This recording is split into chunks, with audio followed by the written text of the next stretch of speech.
Hello everyone, this is Reverend Naoya of Los Angeles Gedatsu Church.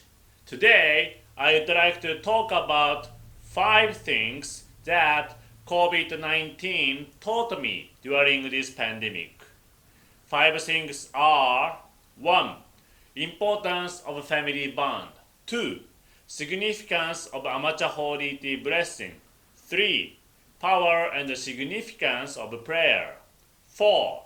Golden mean, and 5 words of a monk. Okay, let's start with the first one, the importance of a family bond. Because of the pandemic, I believe that most of you had to stay at home most of the time, and your daily life changed.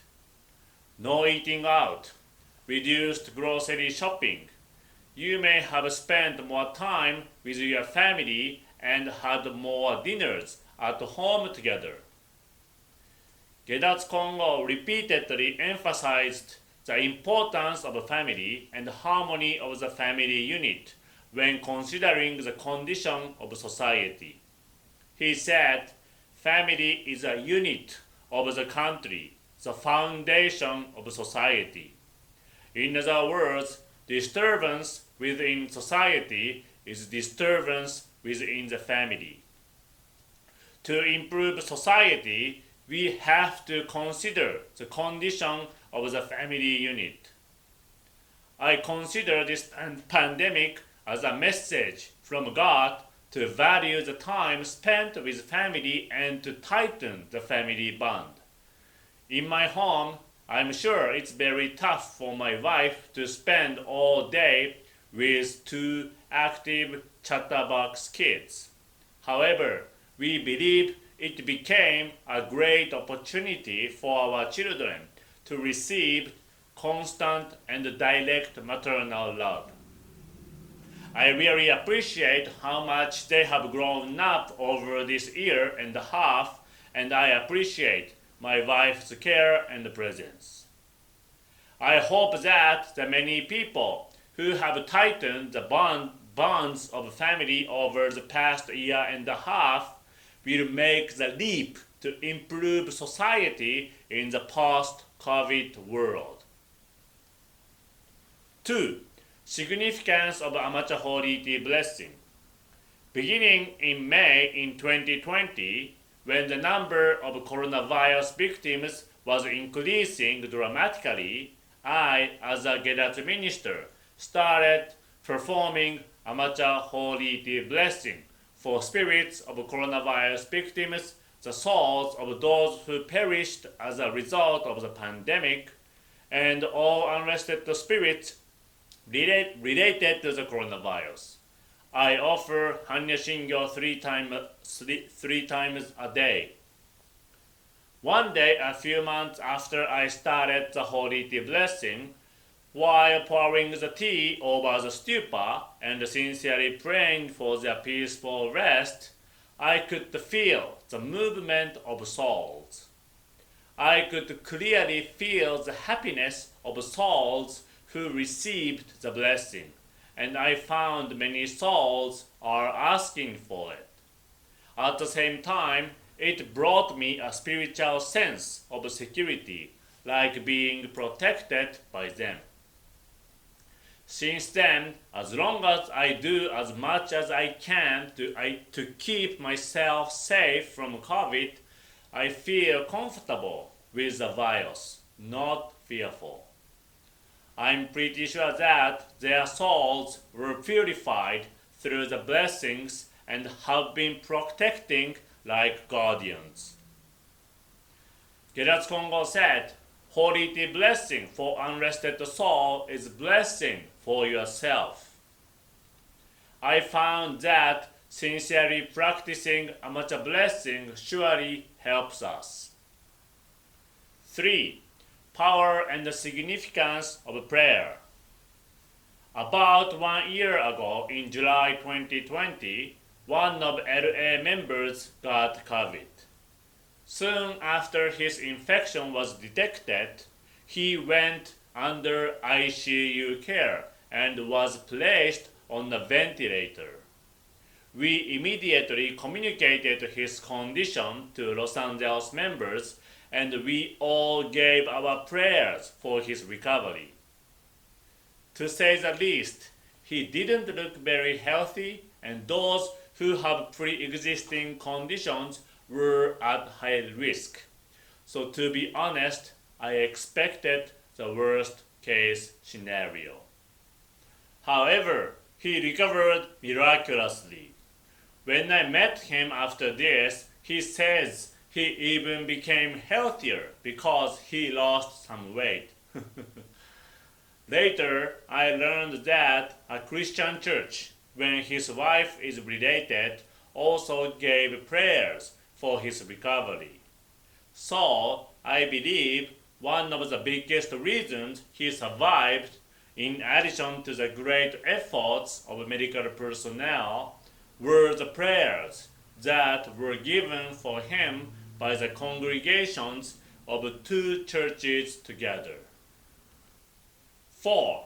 Golden mean. Gedatsu Kongo says Gedatsu teaching is the golden mean.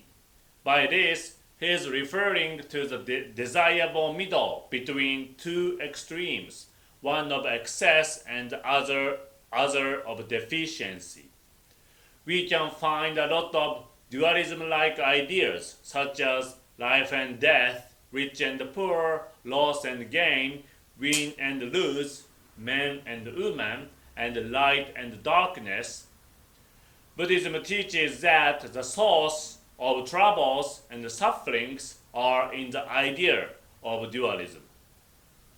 When your thoughts lean too far to one side, you create equally negative thoughts towards the other side. That is why Buddhism teaches us to avoid extremes and stay in the middle. I had a personal lesson in the golden mean.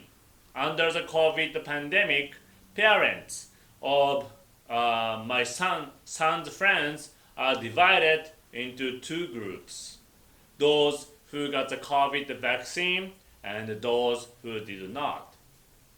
I understand that those who got the vaccine may think that those who do not are putting others at risk.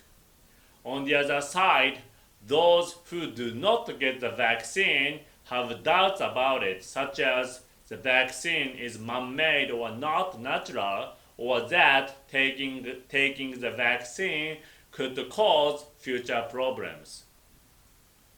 Well, it is not a matter of who is right and who is wrong.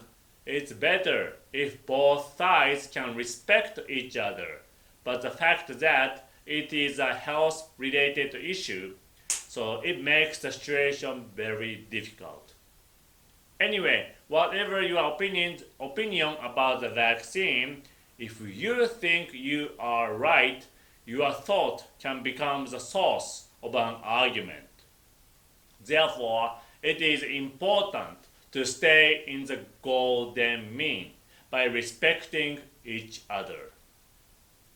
It is not how you think, but how others think about your words and actions. Lastly, 5. Words of a monk. For my final lesson learned from COVID, I'd like to introduce you to Taigu Osho, a Japanese monk. Taigu Osho said, regardless of the source of the virus, a virus the size of only a few microns can spread throughout the world. This was a lesson for me. If a tiny virus can spread all over the world, a good deed by one person also can be spread throughout the world. One person's thought or action can be replicated to others, expanding little by little, and ultimately develop into a sense of values which can change the world.